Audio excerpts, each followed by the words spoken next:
तो दोस्तों आचार्य चाणक्य जी ने एक बात बताई है कि कभी भी दो पड़ोसी देश कभी भी बेस्ट फ्रेंड नहीं बन सकते। कभी भी आपका पड़ोसी देश आपकी पीठ में छुरा घोंप सकता है। इसीलिए आपको अपने दूर बैठे दुश्मन से ज्यादा अपने पड़ोसियों से बचना चाहिए। आप सोच रहे होंगे कि ये वाली बात तो चाइना और रशिया के केस में बिल्कुल ही ओपोजिट है, क्योंकि चाइना और रशिया तो बहुत ही अच्छे दोस्त हैं। पिछले लंबे टाइम से रशिया और चाइना दोनों ही यूरोपियन कंट्रीज और अमेरिका को कैसे काउंटर कर रहे हैं हर एक स्टेज पे। मैं आचार्य चाणक्य जी की बात रशिया और चाइना के केस में तो बिल्कुल ही गलत है। जो एससीओ समिट हुआ था इसके अंदर चाइना और रशिया ने अपने आप ही इस बात का जवाब दे दिया है कि वो कितना अच्छे दोस्त है। इस न्यूज को जानने से पहले अगर आपने सब्सक्राइब नहीं करा तो आप सब्सक्राइब कर लो, क्योंकि ज्यादा लोग हमारी वीडियो देखते हैं लेकिन उन्होंने सब्सक्राइब नहीं कर रखा। हाल ही में एक एससीओ का समिट हुआ था, इसके अंदर प्राइम मिनिस्टर मोदी को भी बुलाया गया था, पर लेकिन वो नहीं जा सके। वो उसके अंदर एस जयशंकर गए थे और इस मीटिंग के अंदर सिर्फ दो ही बड़े लीडर थे, जो कि चाइना के प्रधानमंत्री और रशिया के प्रधानमंत्री थे। पहले तो रशिया और चाइना के बीच में मीठी मीठी बात हो रही थी। जैसे जैसे ये मीटिंग आगे बढ़ने लगी फिर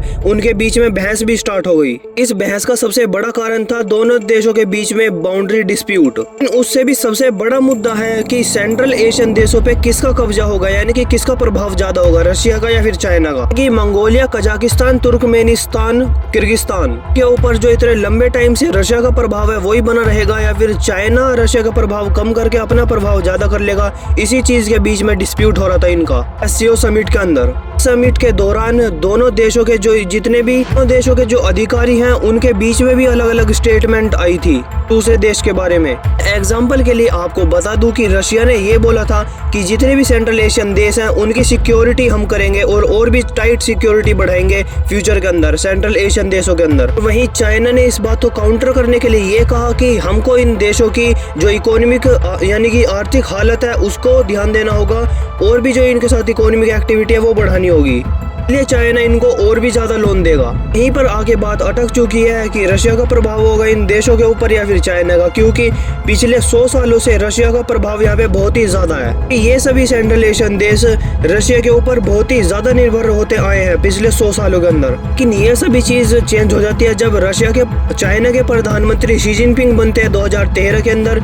वो एक इनिशिएटिव लेकर हैं, रोड एंड बेल्ट इनिशिएटिव के दौरान ये सभी देशों की जो डिपेंडेंसी थी रशिया के ऊपर उसे कम करके ये चाइना के तरफ शिफ्ट हो रहे हैं। इसी इनिशिएटिव के अंडर में चाइना ने इनको खूब लोन बांटे हैं, और यही चीज रशिया के लिए बहुत ही ज्यादा खतरनाक है कि रशिया कभी नहीं चाहता कि इन छोटे छोटे देशों के ऊपर अमेरिका या फिर चाइना का प्रभाव ज्यादा हो। आप सोच रहे होंगे कि अमेरिका का तो समझ में आता है, पर लेकिन चाइना के लिए क्यों ऐसा बोल रहे हैं? चाइना तो बहुत ही ज्यादा फ्रेंडली कंट्री है रशिया के लिए। मैं आपको बता दूं कि रशिया और चाइना के बीच कितनी बड़ी दोस्ती है।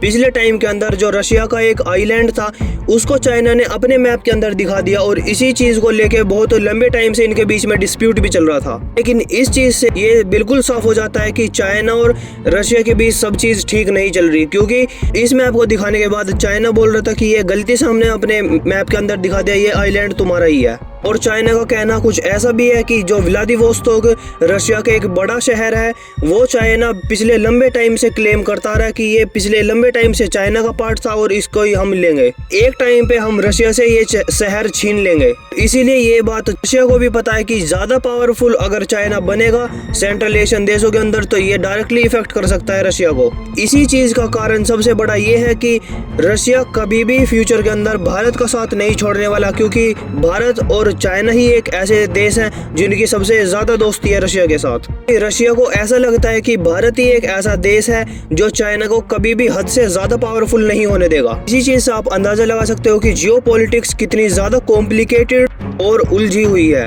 क्योंकि आज के टाइम पे जो भी बड़े बड़े लीडर होते हैं वो सुबह के टाइम बोलते हैं कि हम अपने देशों की जो रिलेशन है वो बहुत ही ज्यादा ऊंचाइयों पे ले जाएंगे, और शाम के टाइम वो एक दूसरे की काट करने लगते हैं, और अगले दिन की सुबह के अंदर वो इतनी बड़ी बड़ी डील कर लेते हैं कि आपको भी विश्वास नहीं होगा। बाकी आपका क्या व्यू पॉइंट है इस न्यूज के ऊपर आप कमेंट सेक्शन में जरूर बताना, और सब्सक्राइब भी कर लेना।